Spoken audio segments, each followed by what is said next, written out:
আবার হাদিসে কুদসির মধ্যে আল্লাহ তাআলা বলেন, ইয়া ইবনি আদম লাউ বালাগাত যুনুবাকা আলানাস সামা সুম্মা আস্তাগফারতানি গফারতু লাকা। আল্লাহ রাব্বুল আলামিন বলেন, হে আদম সন্তান শুনো, তোমার গুনাহ যদি হয় আকাশ সম পরিমাণ গুনাহ নিয়ে তুমি যদি আমি আল্লাহর কাছে তাওবা করো, আমি আল্লাহ তাআলা আকাশ সম পরিমাণ দয়া নিয়ে তোমার গুনাহগুলো মাফ করে দিব। সুবহানাল্লাহ। আবার আল্লাহ তাআলা বলেন, ইয়া ইবনি আদম ইন্নাকা লাউ আতাইতানি বিকিরাবিল আরদি খাতায়া সুম্মা লাকিতানি লা তুশরিক বিহি শাইআ লা আতাইতুকা বিকিরাবিহা মাগফিরা।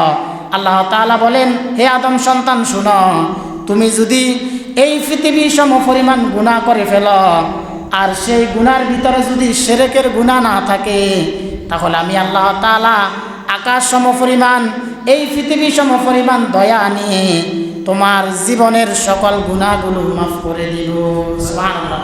তাহলে নতুন বছরের আমাদের জন্য 1 নম্বর করণীয় যে আমল রয়েছে সেটি হচ্ছে বেশি বেশি তাওবা করা।